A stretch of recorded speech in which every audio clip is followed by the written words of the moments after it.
ओम शांति। 12 जून 2025 की साकार मुरली से होमवर्क।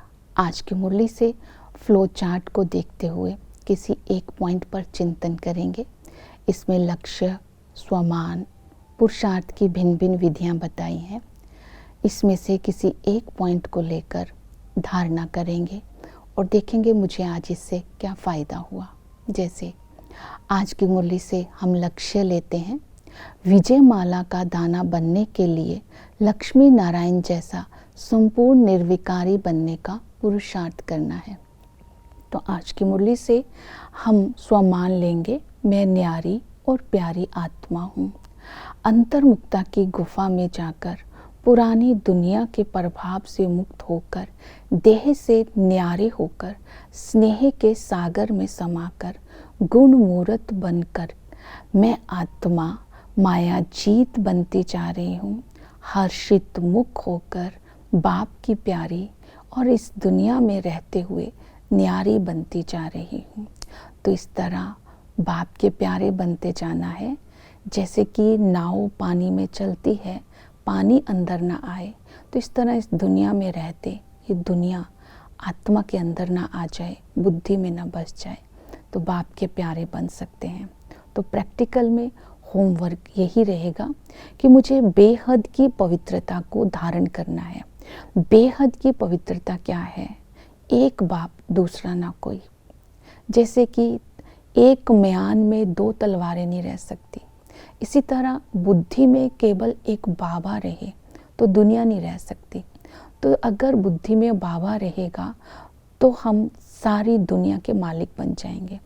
कोई भी इच्छा नहीं रहेगी, विकर्मा जीत बन जाएंगे, तो हम संपूर्ण निर्विकारी बन जाएंगे।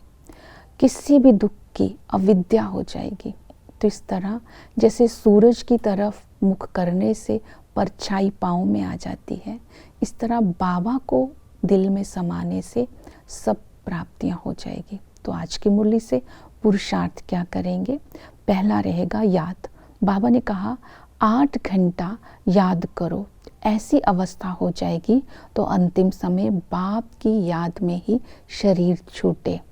इससे दूसरा फायदा होगा, विकर्म विनाश हो जाएंगे। हम जो ईश्वरीय गवर्नमेंट है उसके मददगार बन जाएंगे और विजय माला का दाना बन जाएंगे। तो याद की भिन्न भिन्न विधियां बताई।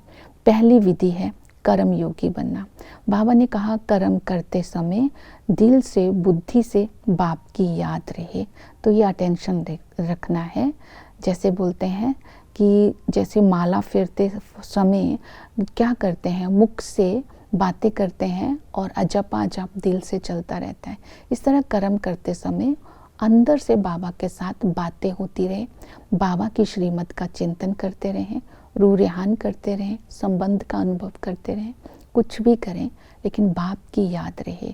दूसरी विधि बताई, जब समय मिले लक्ष्मी नारायण के चित्र के सामने बैठ करके चिंतन करो, इन्होंने कर्म इंद्रियों को वश कैसे किया, किसकी श्रीमत पर शिक्षा मिली इनको ऐसा बनने की, संपूर्ण निर्विकारी कैसे बने। तीसरी विधि बताई कि मैं विजयी पांडव हूँ, इस स्वमान में रहना है। तो इसके लिए अभ्यास करना है। अंतर्मुक्ता की गुफा में बैठकर इस देह की दुनिया से न्यारे होकर के, देही अभिमानी स्थिति में स्थित होकर के बाप की याद से माया के तूफानों पर विजय प्राप्त कर मैं विजयी आत्मा हूँ। तो इस तरह मैं विजयी पांडव हूँ, इस स्मृति में रहना है। फिर नेक्स्ट विधि बताई है लक्ष्य की स्मृति, कि चलते फिरते अपना लक्ष्य बैज लगा रहे। दूसरा है त्रिमूर्ति का चित्र पॉकेट में रहे, लिटरेचर हमारे पास रहे। जितना हम बाप की याद में रहेंगे और जितना हम त्रिमूर्ति के चित्र को देखेंगे उसमें सब कुछ आ जाएगा। तो हम याद योग युक्त भी रहेंगे और सेवाधारी बन करके भी रहेंगे। सेवा भी बाप की याद दिलाती है। इस तरह नेक्स्ट विधि बताई, आत्म अभिमानी स्थिति। अपने को आत्मा समझ करके बाप को याद करना है, क्योंकि बाप बहुत वैल्यूएबल है। हम आत्मा ज्योति बिंदु है, हमारे अंदर अविनाशी पाठ है। हम एक शरीर छोड़ दूसरा लेती हैं और सूक्ष्म बिंदु में 84 जन्मों का पाठ, ये वंडरफुल बात है। हम आत्मा के सारे संबंध बाप के साथ हैं। हम पिता के संबंध से जब बाबा के बनते हैं, बाबा हमें ब्रह्मा के द्वारा एडॉप्ट करते हैं, हम ईश्वरीय परिवार के बनते हैं, तो 21 जन्म के लिए इंडिपेंडेंट राजाई का वर्षा हमें मिलता है। वही टीचर बन करके हमें राजयोग की शिक्षा देते हैं। इस राजयोग की शिक्षा से ही हम स्वर्गवासी बनते हैं। हम पढ़ाई यहाँ करते हैं, प्रारब्ध हमें नई दुनिया में मिलती है। और बाबा ने कहा इस रूहानी ज्ञान से ही आत्मा की सद्गति होती है। ज्ञान है वर्ल्ड की हिस्ट्री ज्योग्राफी, इससे ज्ञान से हम वेल्थ कमाते हैं। और योग को वेल्थ बोलते हैं, इसको विज्ञान बोलते हैं।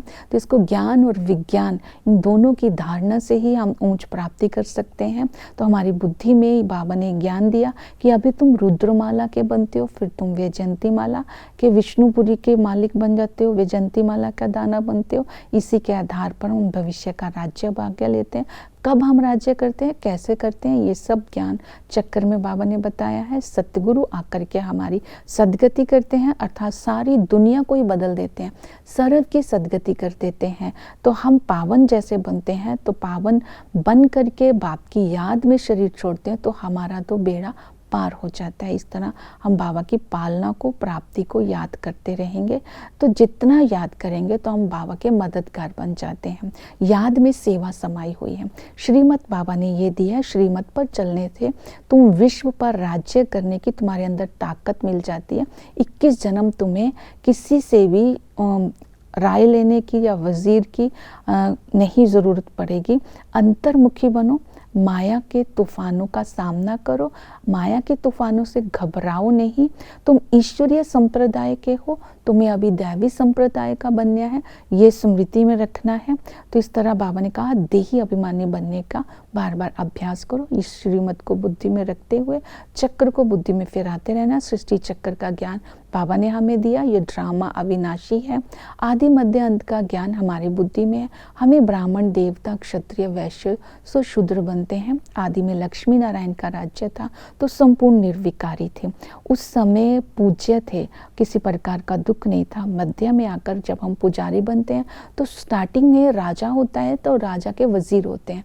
सतयुग में कोई वजीर की जरूरत नहीं है, क्योंकि योग बल से हमने बाबा की श्रीमत पर चल पर बुद्धि को शक्तिशाली बना लिया था। फिर जब द्वापर के लास्ट में आते हैं, तो प्रजा का प्रजा पर राज्य होता है, पुजारी बन जाते हैं।